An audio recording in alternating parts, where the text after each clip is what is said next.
All right, thanks everyone for being here. I'll get you all down. Let's open up here to the right. Adam King, WBNS. Ryan, just general thoughts, first day being back, spring practice. Yeah, no pads, but good to see a bunch of guys run around. Good energy out there. Continuation of the off season, which I thought was excellent. You can see guys moving around with a purpose, but different guys are in different phases of their career. And so, individually, each guy has different things that they're working on. There's some guys that are just figuring out what to do, like what exactly, where am I going? Young guys or some newcomers. Then there's guys who have been veteran who played a lot of football. And so they're working on other things. So, and then as a team, we're really working hard on all the no talent issues and, building that discipline and skill, but it was a good first day, good energy, but no pads on. So not much to report. And the podcast.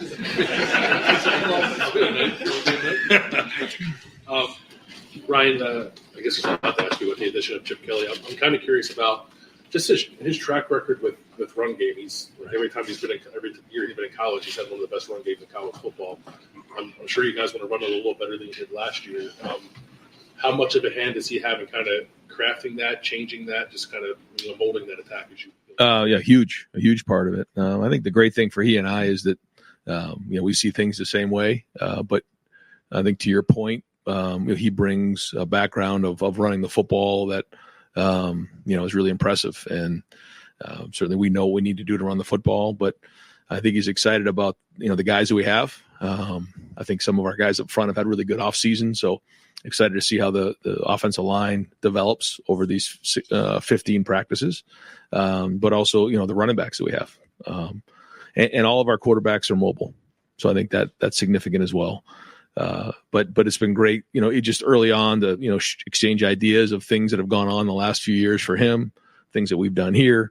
And, as we go, what's going to be right for Ohio State, we'll continue to develop that. Right behind him, Tony Girdman, Buckeye Huddle. Ryan asked you a month ago about Sonny Styles. He was with the linebackers today. Is that a permanent thing? What did that conversation? Yeah, we want to,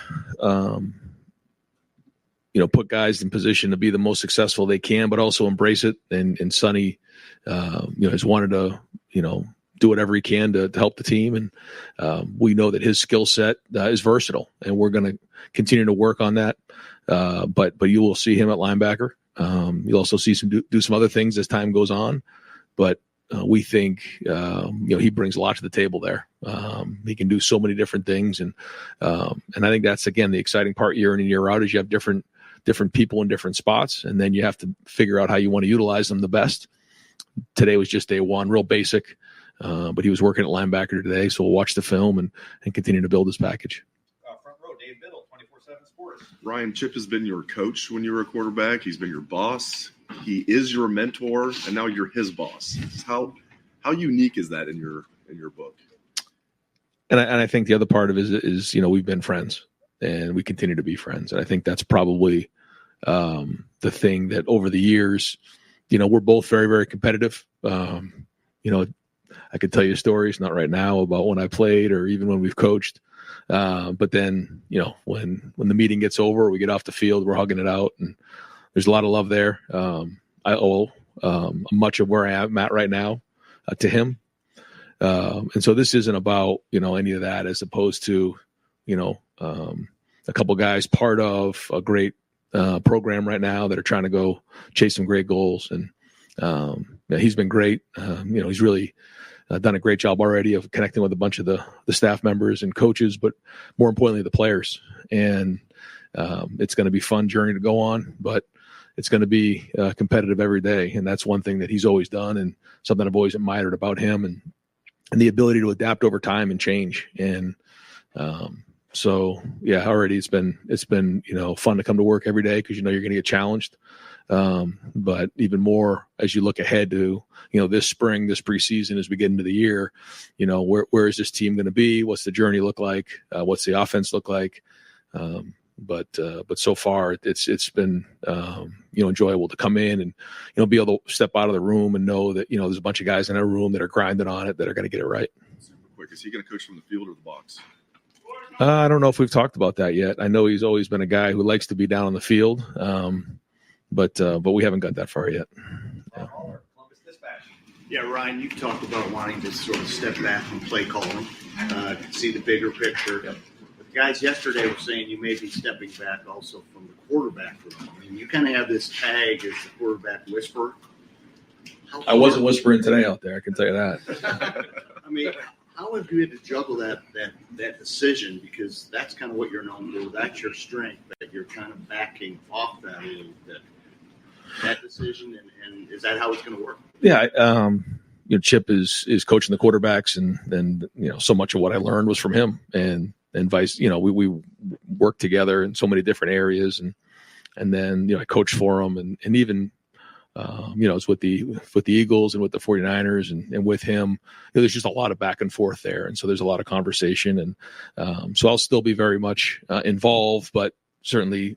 Chip is running it. He's going to run the meetings. He's going to do all those types of things. But there's a lot of give and take there as well. A lot of conversation, and but it's a good group of quarterbacks.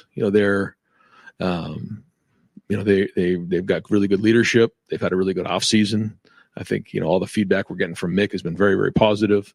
I think we counted up between 7-on-7 and team reps. I think we had 150 reps today, and that's a bunch. And that's great because that's what these guys need. And the more we can spread those around, the better. Matt Murphy, 24/7 Sports. Brian, with the quarterback situation, you have some veteran guys, Yep.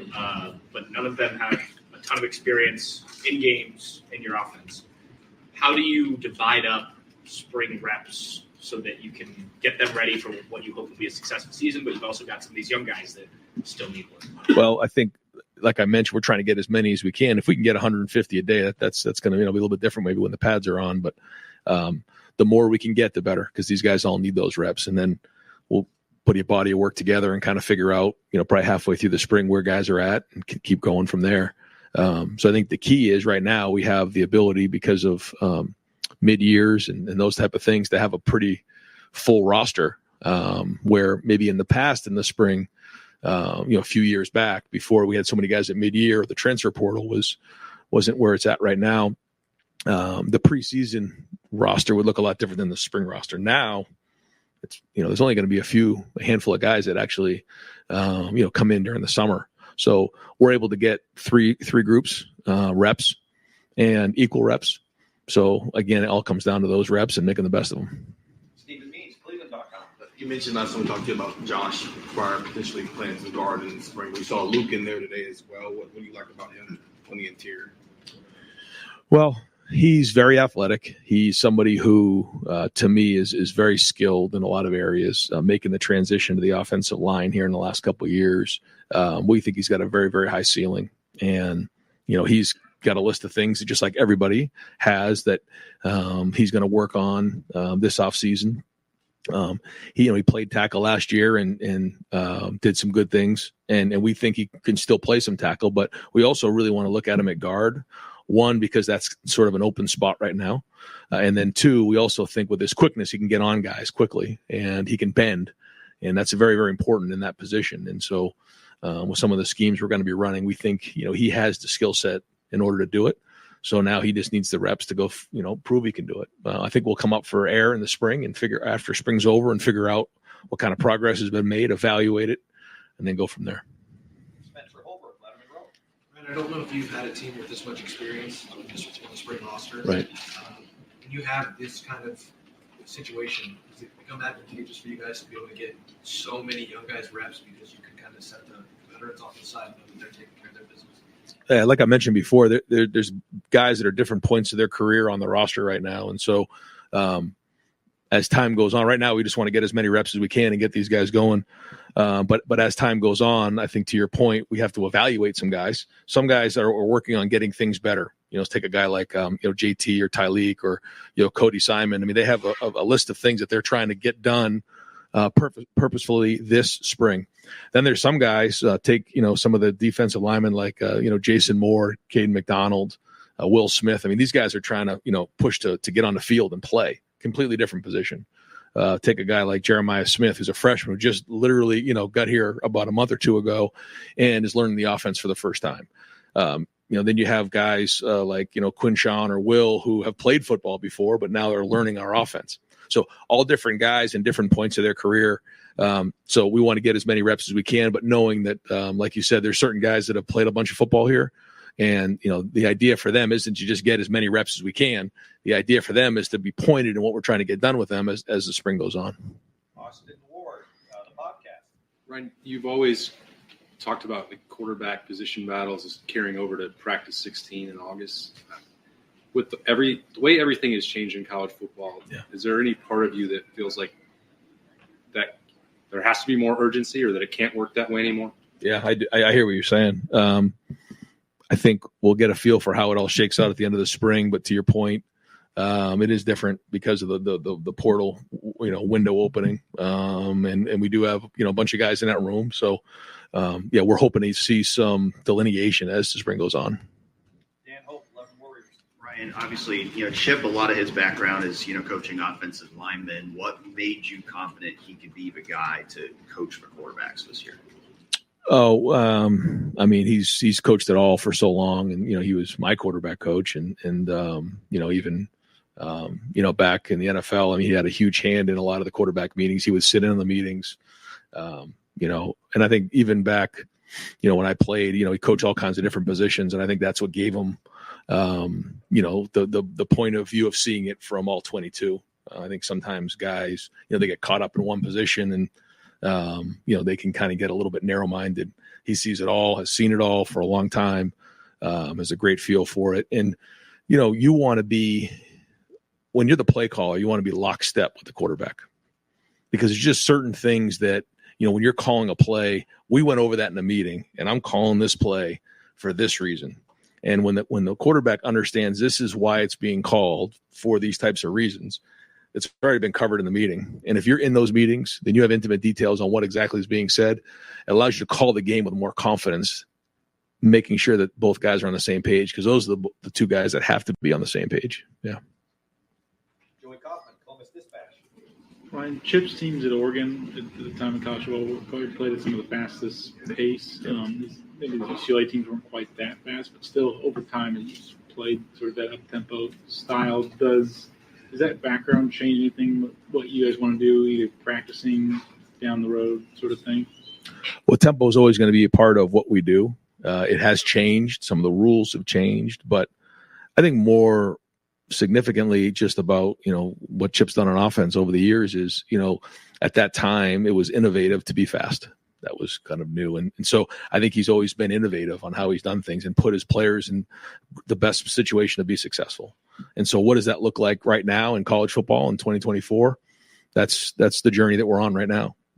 Will tempo be a part of it? Yes. Will we go fast every single play? No. Will we huddle every play? Probably not, but maybe. That's part of it. But I think all the different ways that we're going to attack defenses is going to be exciting, but also mixing in the tempos, the personnel groupings. Every team is a little bit different. And so it's not cookie cutter. But I think the point is that he's always been innovative in everything he's done, and then we continue to be that way this year, then we'll have a chance to go reach our goals. Kellyanne Stitz, WSYX. Coach, how have you seen Will Howard and the other new faces continue to integrate themselves into the quarterback room?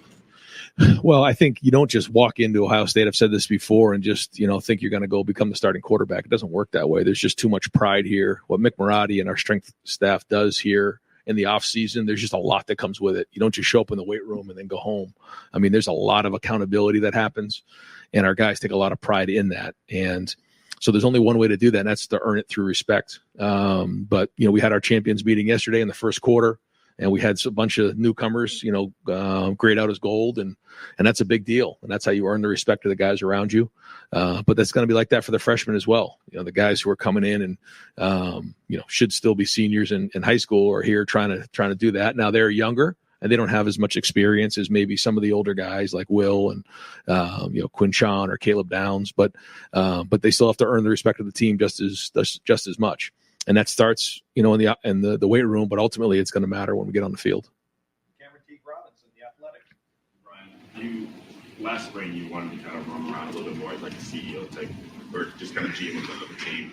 Is the feeling of this practice, was it any different for you knowing you have Chip and a guy who kind of wholeheartedly trusted everything? Yeah, there's no question, and maybe it isn't exactly where I'm walking around on the field, but where where, I'm able to, look where my eyes are going, just thinking ahead of, the message that maybe I want to give the team, or maybe grabbing a guy on defense and giving a message to him. It just allows me to be more present with the whole operation, which is something I recognize that I need to do. Just a logistical question.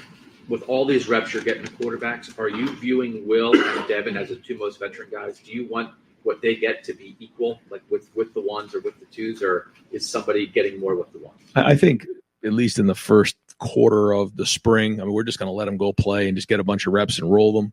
I think as that starts to settle a little bit, we'll start to maybe, make sure, guys are getting the reps with the ones that need to, but we're going to let them compete, and it's hard for us to say, someone like, Julian saying, or Lincoln, or, Air, or whoever, hey, you're going to come in here and compete when, the first thing they do is take a bunch of reps with the threes. Now we want to roll you, whatever drill it might be, and so that you're getting reps with everybody so you can show what you do. So we'll compete. We have the fortune of having a little bit of time right now. And then as things shake, I think the big focus, and this is something we talk to our staff about, is in the spring, we want to develop the individual player.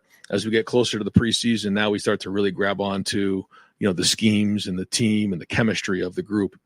Now, you still need to understand the schemes in the spring and how you fit into them, but that's something that we want to make sure we're developing each individual player right now, and that's the focus more than how does he fit in with the scheme or the chemistry of the offense or defense. That's an extension of that question. Will comes in as a starter from another place. Devin was close last year, right? Was right in that battle a couple times when he got his chance. He got hurt. He was very emphatic with us yesterday about hey, man, I'm here to compete. What do you think of where Devin is just in this fight right now? I was impressed with how he practiced today. He had good demeanor. He had that same, conviction out in practice today that he shared with you guys the past couple of days. And so if he keeps building like that, he's going to have a hell of a spring. Andy Backstrom, let him roll. Ryan, the Cotton Bowl, you mentioned that Carson Hampton was struggling a little bit, didn't play in that game. How's he doing now? How do you view that center competition with Seth? He had a really good last couple months. It was excellent with Mick. I think having that year of experience has really helped him. His numbers in the weight room are very, very good. So the combination of having a year under his belt and having a good off season, allows him a great opportunity to go compete this spring. We'll kind of see what it all looks like here. Again, the pads aren't on, so with the offensive line, we won't know anything for a little while. But we've seen strides for him, and again, improvement marked with, or combined with the fact that he played last year a bunch, and we won a bunch of games with him in there. That matters. So, I'm fired up to see what he looks like here as we head into the middle of spring. Dylan Davis, don't work his head. Talked about the development of the individual with the quarterbacks. For Julian and Air, is there anything in particular that you're looking for them to maximize their spring if they come away saying we did this or got better at that would maximize? They're just trying to find their way, right? Yeah. But you're right. They're learning what to do. That's the first level. We've talked about this before. The first level is what to do, then how to do it, then why you're doing it, and what is the first thing right now. That being said, make great decisions, be confident, and take care of the football is going to be the things that they got to do. Compete your tail off, trust it, but they also have to put in a little extra work because they don't know. So, when you walk on the field, can you take a meeting to the field, or do you need 3 or 4 reps in order to say, okay, now I got it, as opposed to the real good ones? It's one mistake, I learn from it, I move on, and I continue to build fast. If we can see those type of trends, then we'll have something. Bill Rabinowitz, Columbus Dispatch. Yeah, I was just first day, but I was curious your very first impressions of the new guys, of Will, seeing them on the field, Will and Caleb Downs and Quinshawn, Seth McLaughlin, even Jeremiah Smith. Yeah, I think all flashed. You noticed them. When it's going that fast, or we're getting that many reps, it's hard to really focus on one guy, but they all flashed at times. And so we'll get on the film and kind of look, but you can see the talent in all those guys. Nathan Barrett, Cleveland.com. You made it pretty clear that Chip's coming here to run your offense. I think he said, a similar thing, the Ohio State offense. At the same time, I know this is a more developmental time, but how much are you guys talking scheme and talk yet? And how excited are you to see sort of his brain, your offense running through his brain? I guess. Well, I think the thing is, in terms of terminology, I think it was important to keep a lot of the terminology because our guys already knew it. So in day one of spring, there was a quick, learning curve on some of it. Now that being said, what we've done here has been a lot of what I learned from him when I was with him before. So this is not like, two different, offenses trying to come together. What we've done here, there's been a lot of great things. What he's done has been, by the way, again, a lot of what we've done is what, I took when I came from, the NFL from him and, when I played for him. So there's just so many things in common. And a lot of times we'll be in meetings and, he'll kind of look at me and say, is it this play? Yes. It's just another word for it. So the terminology we tried to keep somewhat intact. He's made some tweaks already to the run game that I think have been excellent. And will continue to be that way. But it is important, I think, as I've thought about this, to make sure that, we are keeping it the Ohio State offense. This is not, my offense or his offense or somebody else's offense. This is the Ohio State offense, because we want it to be sustainable. We don't want, someone to come in or come out and then all of a sudden has to change. And I think that's been important to make sure that continues now through into the future. Whitney Hardy, WCMH. Ryan, lots of new faces today, and having Chip now here with you, just kind of a softball question here. Was it fun out there today? Because there's so much pressure we always talk about here. Right. Was there any different level of fun today versus maybe the last couple of years? I think being around a group of guys that enjoy being at work every day like they are is fun. Yeah, it is. And it has to do with, the staff, but it really comes down to the players. These guys bring energy every day. They enjoy being out there. They're as close to NFL players and pro players as I've been around. They're very, very competitive. They can't wait to get the pads on, but it's fun to be around guys like that. And you have to bring it every day as a coach here. When you walk in front of these guys or you have a meeting in front of these guys, you better be prepared because they have a high level of expectation that we're going to coach at a high level. And we're all holding each other accountable right now. And so, yeah, that is fun as a coach. And we'll wrap it up with Tim May from the Tim May Show and Letterman Row.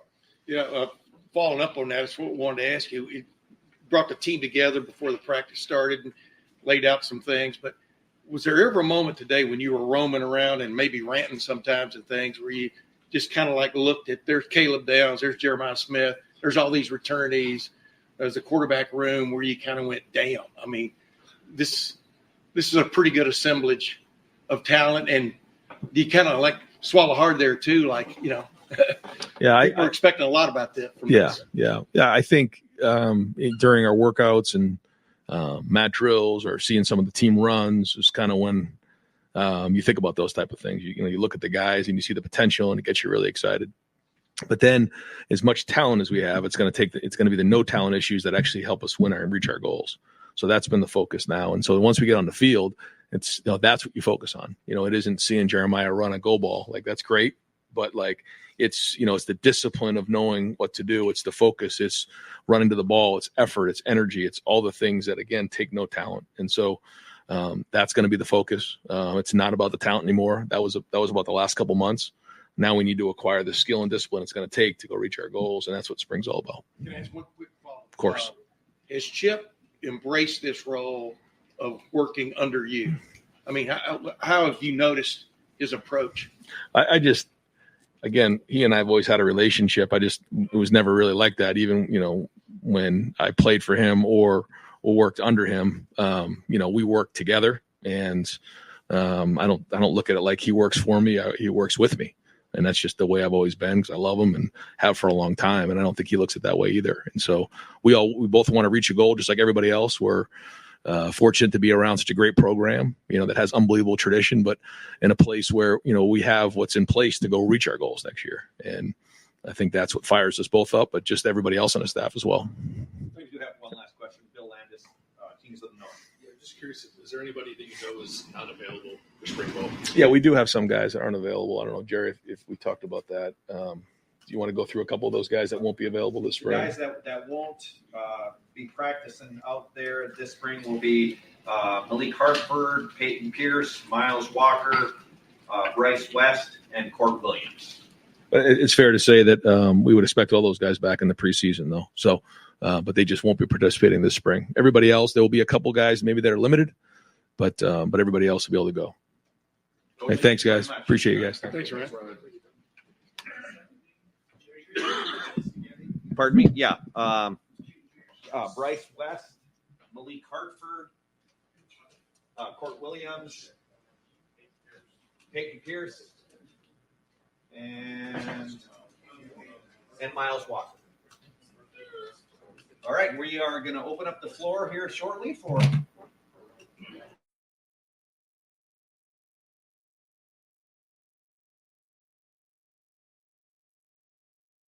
the talent. Oh, look at this. You guys waving? How we doing? If you have your hand raised, we're going to open up in the far back. Coach Jeremy Birmingham, Kings of the North, and the podcast. Coach Chip. Chip, first of all, welcome to Columbus. How has the move been for you? But as far as the decision that you made in the last months, like what went into that thought? I mean, not a lot of guys make the step you made. Yeah. Sometimes I do a lot of things other people don't do. So I don't know if that's right or wrong, but I think it started when we were preparing for our bowl game. Ryan Gunnarsson, who's a great quarterback coach, left to go to Oregon State as the coordinator. So he wasn't there. So I actually coached quarterbacks during the bowl game. And I just started to think like I hadn't actually coached a position since 2008. And then I think my wife remarked, she's like, I haven't seen you this happy in a long time. And to me, the best part of football is football. And so you got to do football and not do some of the things that involved with the head coaching deal. And I had a chance after we beat Boise in the bowl game. And as we started recruiting, just to kind of think about what that experience was like. And then I get to make the decision on what my future is going to be. And so what do I want to do? So I started to look into, is there an opportunity? And it would have been the right spot to go somewhere and just coach a position again and be back with that group. Because I think as a head coach, you sit in on position meetings, but then you're always getting pulled out. And there's other things that are involved with being a head coach. And I think it's more of a CEO operation right now. You know, it's the job and the landscape, as we all know, of college football has changed. So I just thought at the time that, you know, there's a story about John Lennon when he was a little kid that had an assignment of what do you want to be when you grow up? And he said, I want to be happy. And then his teacher said, I don't think you understand the assignment. And his mom said, I don't think you understand life. So I just want to be happy. And I'm really happy coaching a position, really happy to be at this place. You know, it would have taken a special place for me to leave UCLA because I love those players and I love that coaching staff. But to be here with Ryan, I had a great relationship. I've known Ryan since he was a little kid. So I think a lot of things just fell into place that way. Coach, third row left, Andy Andrews, 11 Warriors. Just diving into spring ball here, where do you see? Obviously, you know you have a big running game background. Where do you see this offensive line at, and how can you kind of simplify things to maybe help bolster their play during the season? I was impressed just since I've been here in the last couple of weeks with their athleticism, their attention to detail, and their development as players. But to stay on day one that I think that our scheme is going to be this, or this. It's, you know, that's going to be a work in progress as we start to get familiar with what the players' skill sets are and then what we can do. And it's always a combination of what you have up front and then what you have out back. And I know we've got a couple really talented running backs behind them. So, you know, it's something that we're going to look at. But I also know you can't be one-dimensional in football. You need to be able to throw the ball as much as run the ball. You know, it's funny. Some people think I'm an air raid guy. Some people think I'm a wing T guy. Some people think I want to run the ball every down. You know, we're gonna do what's best for Ohio State, and that's kind of what our game plan is right now. Front row right, Austin Ward, podcast. Chip, when you think about your first evaluations of the quarterbacks and going through these 15 practices, how do you want to structure that? I know that you and Ryan have probably talked about that a good amount. Like, what's the right way to set up a spring position battle? Mm-hmm. How many reps does everybody need? What's sort of your plan, just from a general perspective, I guess? Yeah, you know, we're really detailed in what practice looks like. And how that's going to operate. But I also think you need to let the players go, you know, so I don't think you need to put shackles on them, so to speak, and just keep them constrained. I think you got to let them go and you got to let them operate. And we were rotating, I think, everybody on every 2 snaps today, and that was just what we're going to do on day one. You know, we'll reassess it after we got through it, get a chance to count up all the reps of how many plays each guy got, and did they get more in 7 on than they did in 11 on, you know, and we'll go through that whole thing, and that'll be a constant flow in terms of how we're doing it. But I think the best way people learn is they learn by doing, you know, so they've been great in the meeting rooms. They're sharp when you get them on the board. They're really good when they're watching film, but you got to go out and you got to play the game. And so the more that we can put them in those situations to play the game, the better we'll have an opportunity to evaluate them. Third row right, Tony Gertman, Buckeye Huddle. Chip, I'm just thinking all of these things go back so far with Ryan Day. You mentioned since you've known him since he was a kid.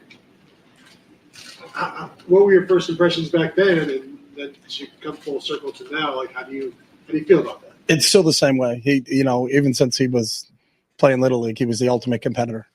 And he was always trying to find a way to win. He was great at a lot of sports: baseball, basketball, football. I got an opportunity to recruit him. So I coached him when I was at New Hampshire.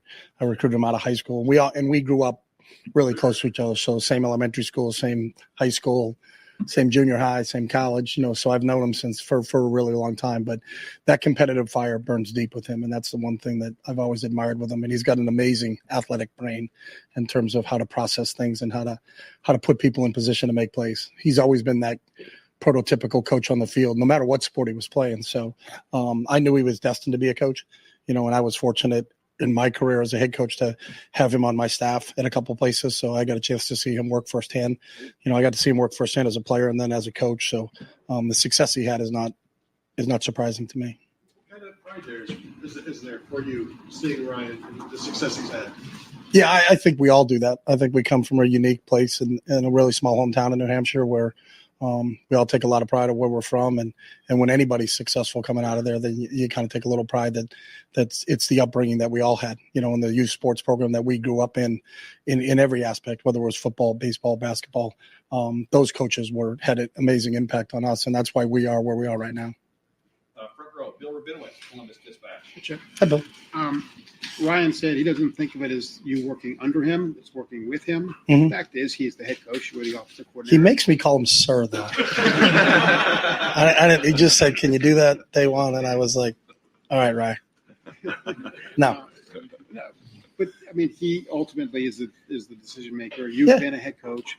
How do you think that's going to work? Do you think there'll be any, as close as you are, any kind of awkward moments, the right term, but when he's the ultimate decider and you are working for him? Yeah, I certainly understand my role. I'm not Al Haig. Like I'm not in charge here. Yeah. Some people get that reference. Other people don't get that reference. But I certainly understand it. And I actually kind of relish it because I really love the scheming part. I love the individual part. I love being in the meeting room with the quarterbacks and trying to game plan. But everything we do here is collaborative. The one thing that really struck me when I walked in this place is there's an amazing coaching staff here. And if you get a chance to talk to Larry Johnson just about football, or Tim Walton, or Jim Knowles, or Brian Hartline, or any of these guys that are on the staff here, it's a very collaborative effort. I think everybody's on the same page. It's not our offense and their defense and all those other ways. It's Ohio State, and it's Ohio State versus the 12 opponents that we're going to play during the regular season and then beyond. So it's really collaborative. And that's the thing I like just in the short time that I've been here is how collaborative everybody's been. We're all trying to make each other better and we're all trying to develop this team. You touched on this when you said, you like to do what you want to do and not, my sense is you, in your perfect world, you'd like to scribble plays on a napkin and not deal with boosters, not deal with all the stuff that head coaches have to deal with now. How much of a factor was that in this decision? You can just do football. No, that's not it. I mean, I enjoy, we've had I've had an opportunity everywhere I've been to meet some amazing people that are associated with the program. And there's people that from my time at New Hampshire or my time at Oregon, I was just with Phil Knight 2 weeks ago, and got an opportunity to spend some time with him and his wife, Penny, who are dear friends of mine that have been great mentors to me in my career. And there's a bunch of people at UCLA, Terry Donahue and Andrea Donahue were awesome to me. Angelo Mazzoni is a great friend, Casey Wasserman, Troy Aikman. There was a bunch of people at UCLA that I really enjoyed, being around and talking with. So I think sometimes everybody wants to make a narrative of it's either this or that. It's never that. It's never just all ball. It's never just all recruiting. It's never just all boosters. It's a mixture of everything. But I think the one thing that, as this position as a head coach kept moving on, is that if you look at a lot of them, they all become more CEOs. I can't tell you how many coaches that have called me since I made this decision that said, I'm 2 years behind you, brother, that are thinking the same exact way. And I think it's all part of what we have to do. I think we all need to protect this game and promote this game. And I think there are some rules that we need to get straightened out so that people understand what it's about, because the game is still about the players. And I hope that never gets discounted. It's always been about the players. And I think if we can keep that at the forefront, the people that are making decisions on this, and I think Gene Smith is one of the best influences in the NCAA, is to make sure we keep that the main thing. The main thing needs to be the student athletes. Right behind them, Nathan Baird. You're coming in at a time where you've been through some places where the expectations are high. I understand, but you're also coming into a juncture where the 3 losses to Michigan, the not making the playoff last year, the urgency is pretty high here. I guess just sort of what perspective do you have on kind of the stakes that there are for Ryan this year, and the decision that then he makes to bring you in to kind of help solve that? Yeah, I think the expectations can be no higher than they are in your own brain. And I think if you try to worry about what other people are thinking in their brains, you're going to get screwed up a little bit. So, I talked earlier, the one thing about Ryan that I know about him and has always been, he's the ultimate competitor. So there's nowhere that has higher expectations of Ohio State than Ryan does, nor the rest of us that joined him and are part of this and that are working with him. So, I think sometimes you can spend too much time thinking about those things. What you really have to do is just there's a big sign as you walk into this place that says win the moment.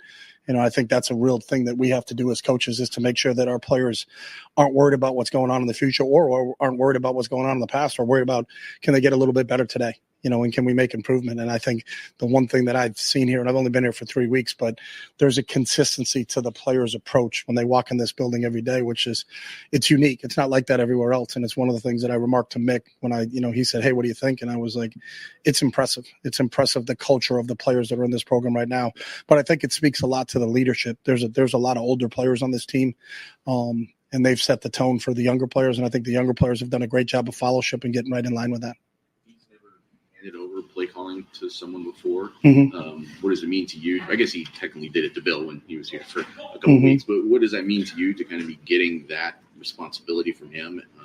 And he's calling essentially the offense that you gave him, I guess, in some ways. Yeah, I still think the play calling part will be a collaborative effort. And by that, I mean that if it's a good play, I called it. And if it's a bad play, he called it.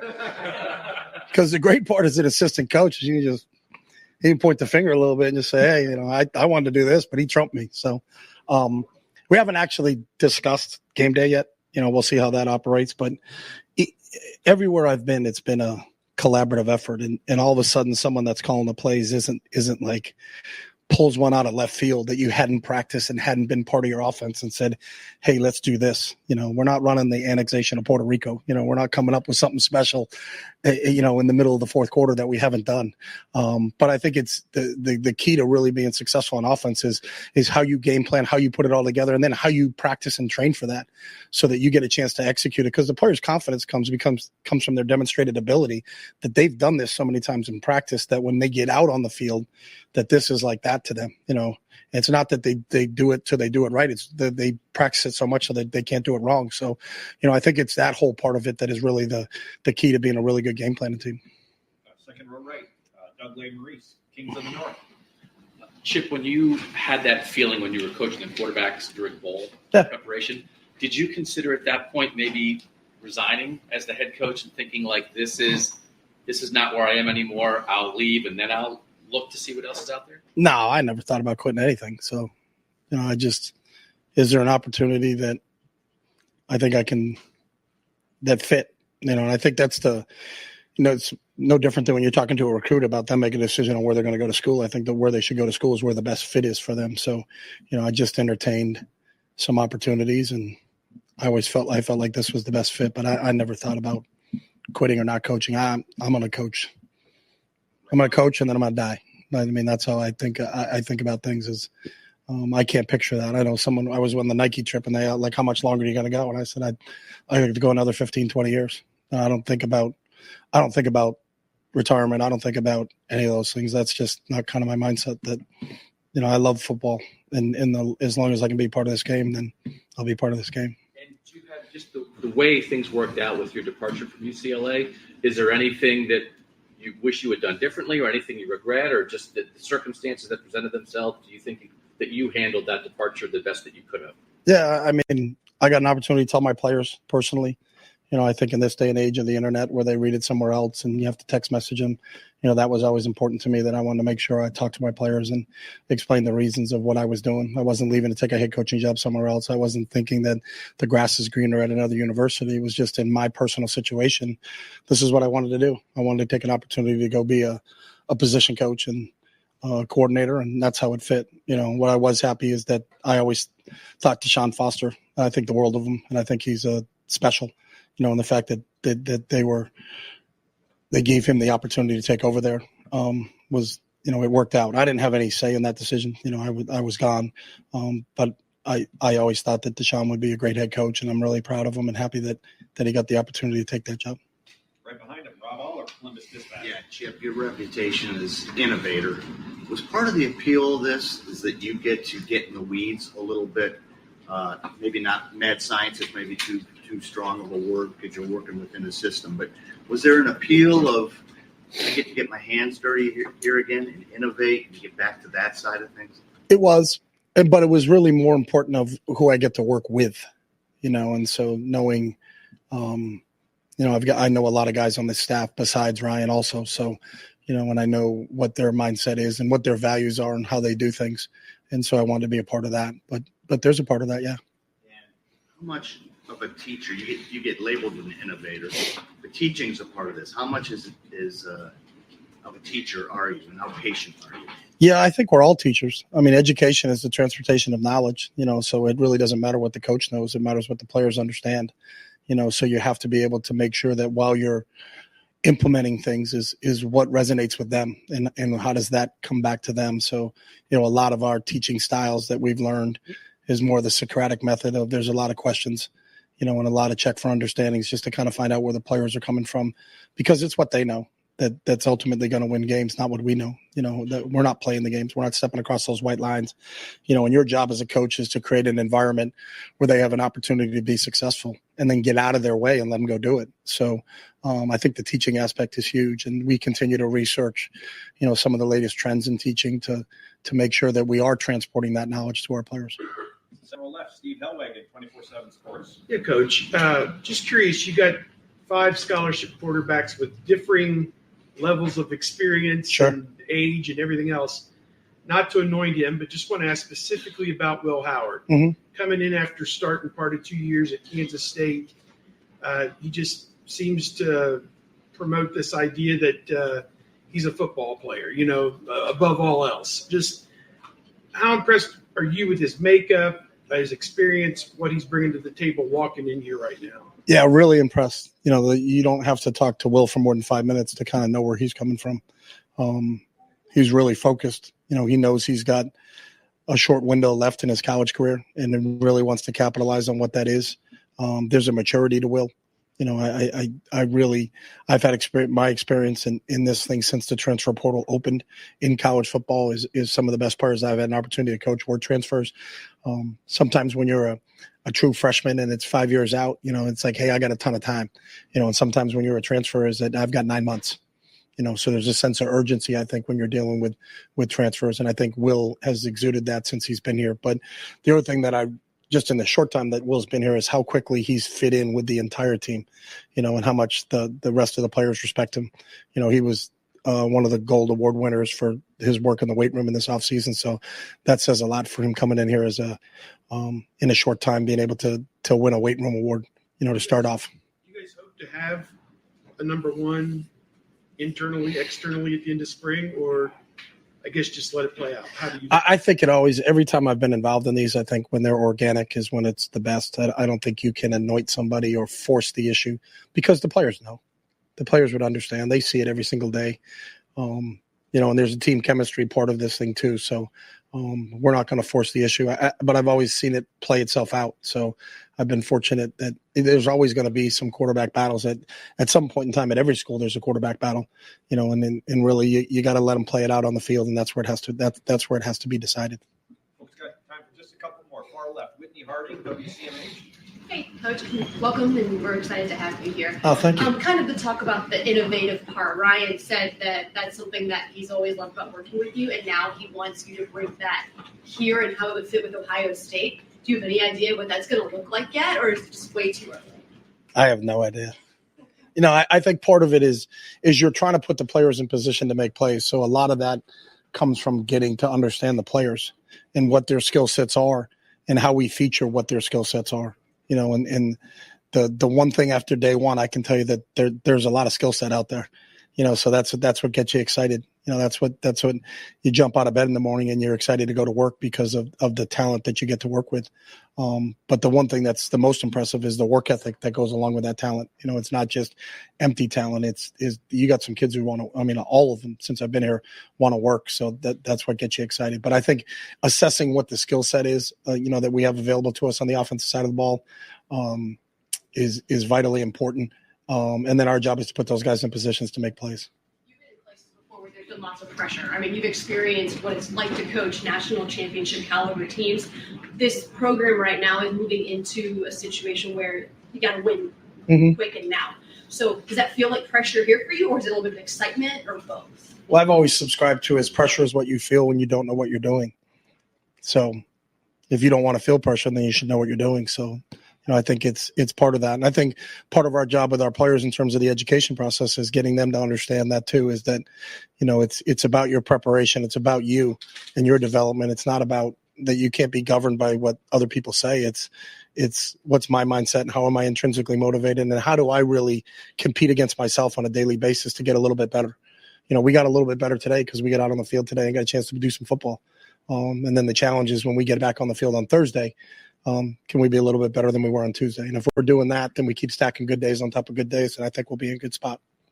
Front row, Dave Biddle, 7 Sports. Hi, Chip, and welcome. Thank you. I want to ask about the pros and cons of coaching from the box and coaching from the field. It's interesting. You talked to some offensive coordinators. I remember Tom Herman talking about it. He swore he wanted to coach from the box, saw the game so much better, sterile environment, not all the chaos on the field. Some coaches you talk to, they're like, I want to be on the field so I can look at my guys in the eye. Where are you at as a coordinator? Honestly, and I've thought of this a lot. I thought of it a lot during COVID because we had the empty stands.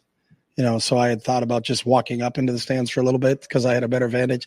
I've always believed you can see the game better from up above, but I believe you can feel the game better from the field. So if there was any way we could get a zip wire where you could do both, coach call it from there, then zip down to the field, get a chance to talk to them, because it's a different deal when you're talking to the quarterbacks on a phone, than being able to look in their eye and kind of see where they are with it. And part of it is the feel part of it. I remember when I coached Ryan once, we were playing UConn and he got hit hard going out of bounds and he just walked by me and I was the play caller and he was like, run the next play. And I just kind of looked at him. I saw the look in his eyes because I don't think he could have thrown it. He was still trying to get his wind back. But you wouldn't know that if you're up in the booth, and you call a pass play from up in the booth and you're like, how come he can't complete that? Well, he just took a shot going out of bounds. So it's that fine line and I don't have an answer. I think it's feel on the ground and it's see from up above. Maybe in this day of technology, they'll figure it out, but we'll see how that operates. And whatever Ryan feels is the best for the team is what we're going to do. So. Your teams at Oregon were obviously known for playing at this fast pace and running a bunch of plays per minute, and maybe not by as fast as UCLA, but still pretty fast. What role do you see tempo and having an offense in this day in college football, and how has it maybe changed? I think the game is always evolving. I think when I left in 2012 to go to the National Football League, Oregon was the only team that was playing really, really fast and had shiny helmets. And when I came back in 2017, everybody had shiny helmets and everybody was playing fast. So I think the game is always going to go up and down, and there's going to be different cycles that it goes through. I think tempo is part of an offense, but I don't think it's an offense in itself. I think it's more of like if you go to dinner, it's a side order. It's not the main course, but it's always good to have it. So I think there's times when you'll use it, but you're not going to use it extensively the entire game. Just like you're not going to throw the ball every single snap in a game. You're not going to run the ball every single snap in a game. There's not a game of absolutes anymore. I think the ability to be diverse and have it as a tool in your toolbox, so to speak, is really how we would look at using it here. Is that because defenses are now more familiar with it than? I think so. I think when you first started going tempo, there were people in the NCAA that wanted to outlaw it. They wanted to make an NCAA rule that you couldn't do it. And I'll give Coach Saban credit. I think obviously Nick was the first one to do it. He wanted it outlawed, and then all of a sudden he adapted it and said, "All right, we like this," So we'll keep it in. But I think people have. It doesn't matter what you do. There's cycles to this game, and then once people catch on to that cycle, then it moves. It's no different than 4-3 defenses and 3-4 defenses. What is the rage when the Giants won the Super Bowl? They were a 3-4 defense, and everybody says we have to do that. What people didn't understand is they had Carl Banks and Lawrence Taylor. It didn't matter what defense they were running. I know Jim's back there, and Jim played against them. You know, they could have been a 4-down defense, and those guys would have been great players. But it's not the scheme. I think the coaches that do it the best way is they insert their players and put them in the best position to make plays. And now will tempo be part of it? It'll be part of it, but it's certainly not going to be the main course.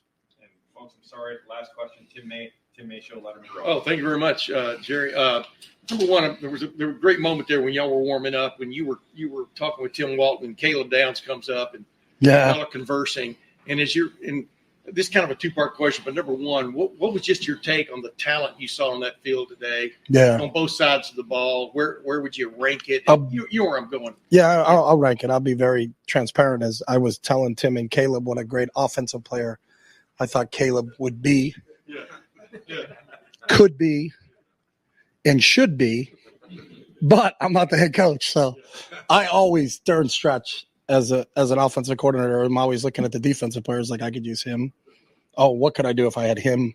What could I do if I have him? But I don't get to choose him anymore because I don't have the pick. But I was just talking to him about it. He's a great young man. And if you want to watch a highlight tape, watch his highlight tape of him on offense when he was in high school. He's an impressive dude. So. But just the talent on hand there is on this field today. But obviously y'all weren't practicing real football yet, but yeah, close. No, there's obviously this is a very talented football team, but I think Ryan made a point to the team, and I think our players really understand it's the non-talented things that are going to help this team win.